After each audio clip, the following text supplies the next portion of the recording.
Selle aasta kõige parema ja kõige halvema loomateo hääletus on selleks korraks läbi. Hääletamine lõppes täna keskööl.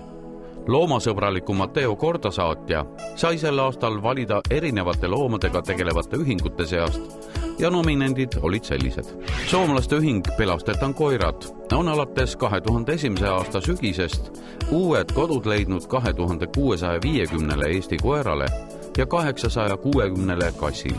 Varjupaikade MTÜ poolt loodud veebiperemehe programmi toel on 203 inimest asunud hoolitsema varjupaiga asukate eest. Internetiportaali koer.ee kampaania Aita Eesti koeri toel plaanitakse koerte abistamiseks kokku saada tervelt 1 000 000 krooni. Kõige enam avaldas Eesti inimestele muljet soomlaste järjepidev tegevus. Tänu neile on uue kodu leidnud ka paljud vanemad ja haiged koerad. Eestis oleks neid koeri ilmselt mürgisüst oodanud. Eestlase jaoks on juba kusagil 3 kuud on piir, et kui on juba 3 kuust vanem, siis on nagu lootusetult vana. Pigem oleks valmis, et hea küll, teil on küll 3 kuused, aga äkki saaks 3 nädalase kuidagi kätte leti alt tutvuse poolest. Aga nüüd 2010. aasta loomavihkajad. Pärnakad Indrek ja Marge Arumäe sõitsid puhkama ja jätsid äsja poeginud ning haige koera koos kutsikatega koju piinlema. Georg Paskakovi juhitavas usaldusühingus Mäetaguse linnufarm suri nälga 8000 kana. Viljandimaa loomaarst Jaan Lääts ei saanud mürgisüsti tegemisega hakkama. Õuekoeri Mõmmit ja Jerrit esmalt poodi. Seejärel peksis Jaan Lääts koertele labidaga pähe. Inimeste meelest käitusid kõige põlastusväärsemalt pärnakad Indrek ja Marge Arumäe. Claudia nimelise saksa lambakoera kannatused ja tema kutsikate surm läks inimestele ülekaalukalt kõige rohkem korda. Labidaga koerat tapnud Jaan Lääts pääseb aga ilmselt vaid 1000 kroonise trahviga.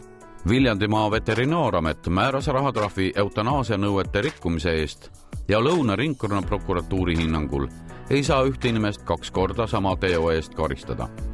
Loomakaitsjad vaidlevad sellele aga vastu. Karistus määrati ju hukkamise nõuete rikkumise, mitte looma julma tapmise eest. Me kindlasti vaidleme sellele prokuratuuri seisukohale vastu, et kui tuua selline näide kas või äärmuslik näide inimeste maailmast, et kui keegi kedagi pussitaks näiteks ja nüüd kui siis ohver kukub tänavale ja kui mupo agarad politseinikud trahvivad siis mõrvarid nii-öelda trahi maha loopimise eest, siis tuleb välja, et kriminaalpolitsei ei saagi süüdlast vastutusele võtta, kuna teda on juba ükskord karistatud, et see on imelik. 2010. aasta niinimetatud loomateod on selgunud. Aasta lõpp pole aga loomade vastu helde olnud. Ainuüksi viimase kuuga on jõudnud avalikkuse ette mitmed julmad loomapiinamislood. Nii näiteks toodi Maardust sel nädalal Virumaa varjupaika väga sõbralik koerake, keda oli kõrri pussitatud. Harjumaal Lohusalu külas leidis otse oma koduaia kõrval aga armetu lõpu proua Irina Rätsepale kuulunud pisike taksikoer. Koer pistis nina püünisesse ja suri. Taolised püünisrauad on Eestis muide keelatud. Seda juhtumit menetleb Keskkonnainspektsioon. Tõenäoliselt süüdlase karistamiseni siiski ei jõuta. Laekveres jällegi poos oma väikese koera üles Heiki Siling-Siland. Mees jäi vahele vaid tänu sellele, et võika tegevuse salvestas radarijaama turvakaamera. Ehk selgub järgmise aasta loomapiinaja just nende tegude seast.